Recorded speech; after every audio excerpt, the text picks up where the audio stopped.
So today I wanted to look at the intensity of our exercise and how that affects how much and what type of energy we burn.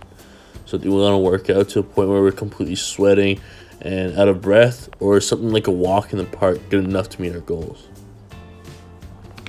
So another thing that I want to touch on is treadmill settings. And that button that seems so enticing for everyone to press, which is the max fat burning button that we see on the treadmill. Does that button actually work? Does it actually burn more fat? Well, we can find that out as well. I think the big question that everyone wants to know is, can we burn more fat depending on the exercise that we use? And the answer is actually a resounding yes. So how can we change the amount of fat we burn in exercise? Well, the answer is actually the intensity of our work. So something low intensity would be like a walk, and something high would be like a sprint.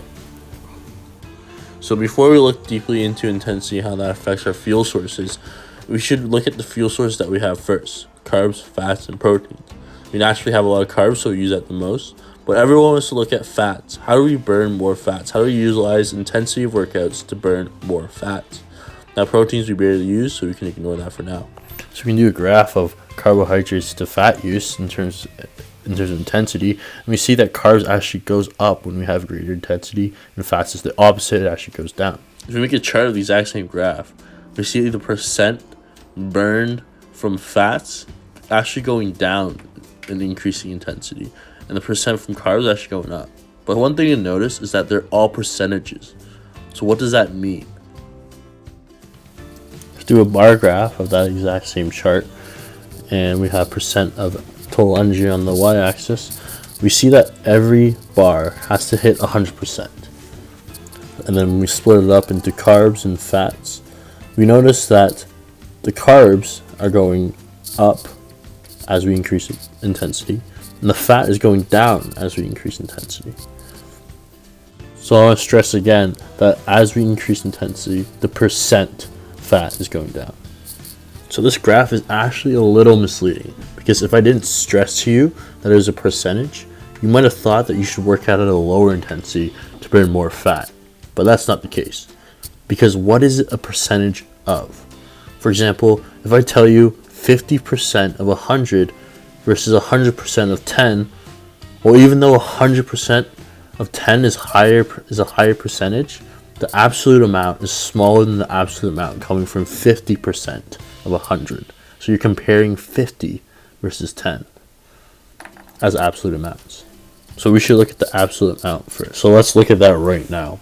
If we were to graph the absolute amount, so that is kcals per minute. Notice the y-axis, kcals per minute, and do the 25 and 50 and 75%.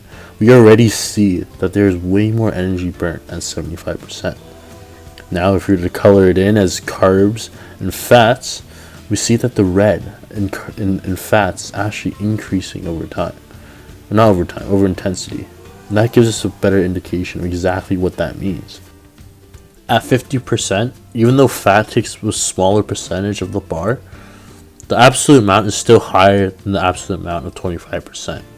Actually, the max fat burning intensity is around 65% intensity. But does that mean that we want to aim for 65% and nothing above? No, because our body will actually need to utilize the fat and convert it into glucose, which is carbs, to maintain our energy storage at higher intensities. So really, at higher intensities, we will be burning even more fat. So to put numbers on it, say you have a VO2 max of 10 liters per minute. At 25%, your VO2 max is 2.5 liters per minute. Just a side note, every liter of oxygen is 5 kcals burned. So 5 times 2.5 will give you 12.5 kcals. And you multiply that by the percent of fat used at 25% intensity, you get 8.75 kcals of fat. And we do that with 50% intensity as well, and we get a 12.5 kcals. And notice the jump, it's a 1.5 times increase. Back to the max fat burning button on the treadmill. How does it work? Well, actually, it puts you to work at a lower intensity, so you burn a higher percentage of fat. But like we talked about before, that's not what we want. We want to work at high intensities to burn even more fat.